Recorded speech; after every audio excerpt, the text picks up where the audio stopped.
مدن رئيس الوزراء محمد حسين روبلة مدن مدحوينه أحمد عبدي كارية صاحبكي هذه أطبع ندين سلام يا يددوينها يقولياش أنتوا كلتوا السلام عليكم ورحمة الله وبركاته. رنتي حفلة داني وحي حفلة دي وركة قد سنتهاي وأنا قيمة بدنتهاي وحكسوا قيب قلي قلت ديجان والله دسي برايم مينستر كي قرنكا يمدحوينه استيتك مدعين ولي عبد الرحمن الشيخ حسن روح oo lagu caleema saaray marka waxa laga rabaa inuu ogaado xafladana xaflad golad deegaan waa ka weynto xaflad qaran ah tilaabo qaran baa laga rabaa inaad qaado oo aad noqoto misbax u shaqeeyo waxa ugu badan oo laga hadlay oo aad loo dhibaatada ugu weyn oo laga sheegtaa waa amnigu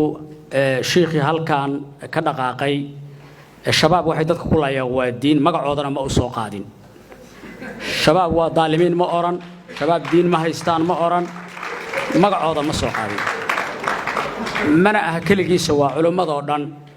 علماء دي واحد ربان إن نولادان مساجد كتب كذان ماشي لقل عشود دين تنعيش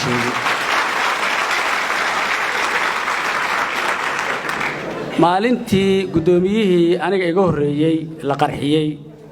oo dad badan oo ehelkayga ah isku meel lagu laayay jamcadii ku xigtay xadbeed waxaan dhageystay masaajidkii ugu xigay masaajidka wadaadka wuxuu ka leeyahay tarbiyada awlaad khudbadana waxa loogu talagalay asbuuca waxa soo dhaca in lagu sheego oo lagu saxo ummadda culimada waxaan u sheegayaa مساجد كليجون كنت كن ميسا أنا بنان كتشوف من أما واحرينا أما شباب ولا ودرينا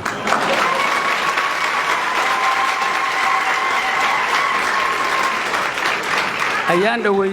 مساجد بقى نلقوه الدليل وذات كي إيمان كعب على الحرة وضياشي ودم بقى يبدو على إلى الصهد اللي وذات كي هالسيدة يا وذات كي تليه قيب تام وعن كل وذات كالسودة باردنا قلنا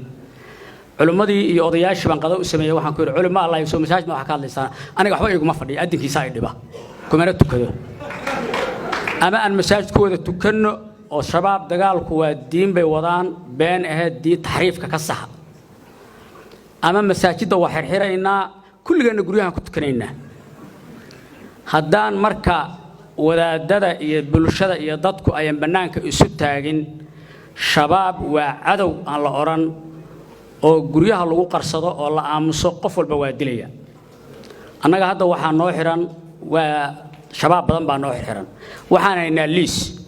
wallahi dadka qaarkiis anaa ka cajabay liibkooda ay leen lahaayeen qaarna waxba ku fadhino cimaamadooda isaga duubsado dariiqa maraya baa ku jira kulligiin marka liis baa ku jirtaan maalintaad dhimataan baa lagu dul barooranaya ilaa ka hor sheegi weydee waxa la rabaa marka maantay gaalkacyo iyo mudug fursad ay haysataa فرصة هايستا waxay tahay hadee halkan anigu inaan munaasabadan imaado oo ka khudbeeyo oo aan jeclaysto in galmudug ay baraarto aan jeclaysto oo aan dadka reer galmudug dadka ugu jeclaysto waa horumar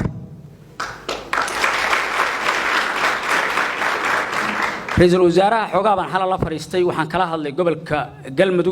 gobolka mudug dhinaca galmudug inuu wax ka qabto